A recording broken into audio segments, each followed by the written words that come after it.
ये मूर्ति हनुमान जी की है जो पहरेदार की मुद्रा में है।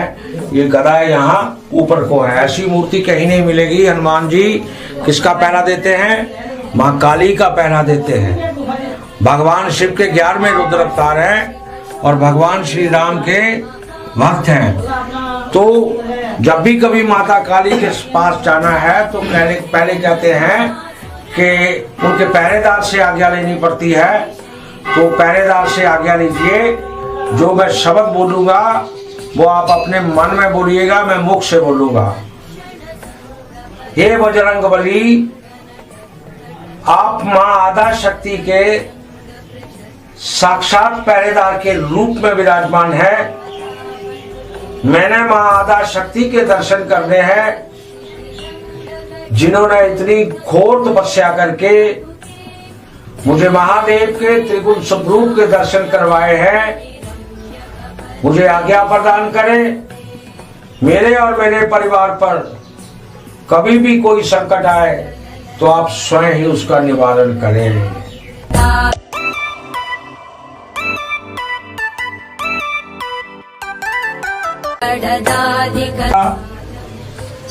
ये नीचे देखिए, ये शव का आसन है। बाएं पैर का अंगूठा यहाँ स्पर्श है। ये दोनों हाथों में साधना के लिए बंद लगाए हैं मां ने, और 6 भुजाएं ऊपर है, तलवार है, त्रिशूल है और मुंड है। इस मुद्रा में बैठ करके माता काली ने 11,000 वर्ष बाएं पैर के अंगूठे के बल पर ये जो अंदर त्रिगुण स्वरूप आपने देखा है, इसकी तपस्या करी हुई है। तो मां के पास अरदास, मां का धन्यवाद करना है।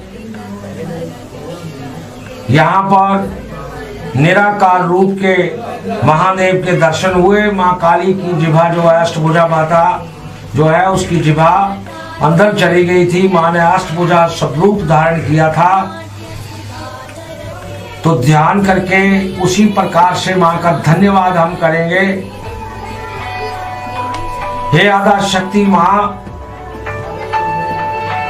आपने इतनी घोर तपस्या करके मुझे महादेव के त्रिगुण स्वरूप के जो दर्शन करवाए हैं, उसके लिए मेरी आत्मा का कण कण, मेरे शरीर का रोम रोम हमेशा आपका ऋणी रहेगा मां। मेरे पर, मेरे परिवार पर, मेरे सगे संबंधियों पर, समस्त भारतवर्ष के ऊपर, समस्त विश्व के ऊपर आप कृपा की दृष्टि बनाए रखें। मां, ना मुझे कोई मंत्र आता है, ना मैं कोई क्रिया जानता हूं। मेरी वाणी के शब्दों की तरंगों को पुष्प समझकर अपने चरणों में स्वीकार करें और पुनः एक बार फिर मेरे जन्म जन्म के मानसिक और कार्मिक पाप कर्मों को क्षमा करके मुझे उनसे मोक्ष प्रदान करने की कृपा करें। जय जय।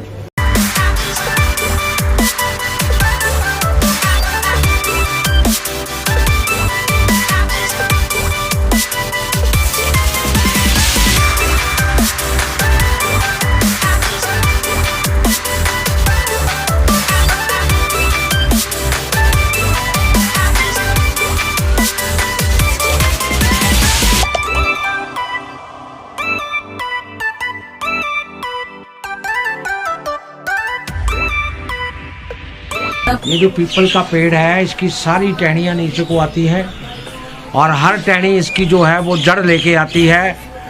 तो जो कल्प वृक्ष का वर्णन आता है वेद और पुराण में, उसके बारे में कहा गया है कि वह पेड़ जो अपनी टहनी, अपनी जड़ ऊपर से लाता है आकाश से, और जिसकी टहनियाँ जमीन के बीच में घुसने को तैयार रहती हैं, उस पेड़ को ही कल्प वृक्ष कहा जाता है।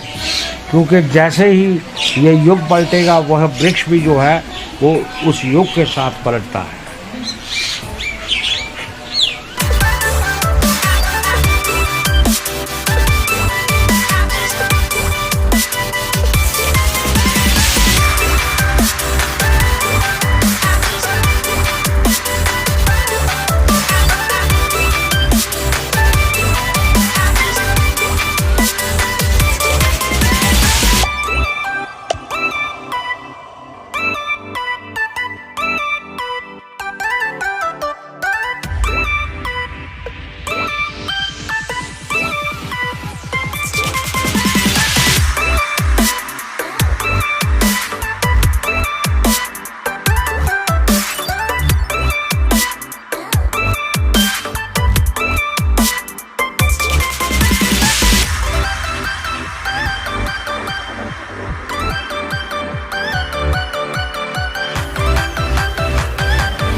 मालूम था कि पहली बार तो शिव ने उत्पन्न करी है, उनको मां को भी शिव के स्वरूप का पता नहीं था कि शिव का स्वरूप क्या है।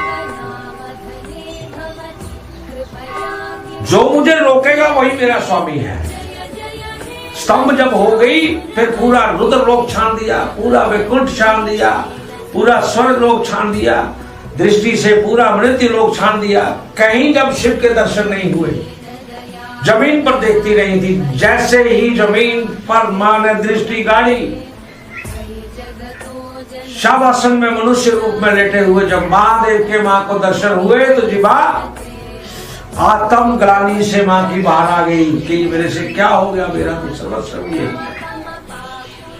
फिर संवाद किया मां ने ऋग्वेद के अनुसार कि स्वामी मैं आपकी अर्धांगिनी हूं, आपने मुझे दर्शन भी दिए तो किस रूप में आपने उत्पन्न किया है, या तो शादी करो मेरे साथ या मुझे बताओ मैं कहां जाऊं कहां रहूं।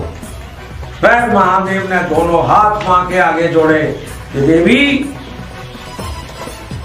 भले ही आप मेरी अर्धांगिनी हैं, लेकिन आपके बीच में देवताओं की शक्तियां मौजूद है, इसलिए आप मेरी मां हैं, आधा शक्ति है। शादी का प्रश्न ही उत्पन्न नहीं होता, और अब मुझे पाना है पति के रूप में तो फिर मेरी तपस्या करनी पड़ेगी। फिर उसी शव को उठा करके बाएं पैर के अंगूठे के बल पर इस स्थान के ऊपर, जब हरिद्वार में 3000 वर्ष तपस्या करती को हो गए, मां को 45 पीठे मां काली की। इस स्थान का नाम मां काली की 5 महापीठों में से है। इसका वर्णन आता है कालिका पुराण के कामाख्या तंत्र के 11वें अध्याय के पहले श्लोक में। भगवान शिव पार्वती को बता रहे हैं, तो मां काली की 45 पीठे बताई है, और इस स्थान का नाम 45 पीठों में से 5 महापीठे है, उसमें इसका नाम है 5 महापीठों। वो भी मूर्तियां आपने देखी, उनका विचार करें। तो जब हरिद्वार में 3000 वर्ष तपस्या करती को हो गई, तो फिर महादेव को दया आई मां के ऊपर। फिर कहा कि देवी आपने कोई स्थान ही नहीं छोड़ा मुझे मिलने के लिए, कहां मिलूं आपसे आकर के, सिर्फ उसी स्थान पर जाकर के मेरी तपस्या करो जिस स्थान के ऊपर आपसे युद्ध में ना देवताओं का खून गिरा हो ना राक्षसों का खून गिरा हो। तो मां को मालूम था कहां कहां खून गिराया है। फिर इस स्थान के ऊपर आकर के बाएं पैर के अंगूठे के बल पर 11000 वर्ष तपस्या करी। इसलिए इसको हमारे बुजुर्ग लोग और यहाँ के इलाके के जितने भी लोग हैं सब कहते हैं हरिद्वार से ऊंचा है, इस वजह से हरिद्वार से ऊंचा है। फिर यहाँ 11000 वर्ष तपस्या करी। महादेव का जो निराकार रूप है उसके दर्शन हुए, मां की जीवा अंदर चली गई,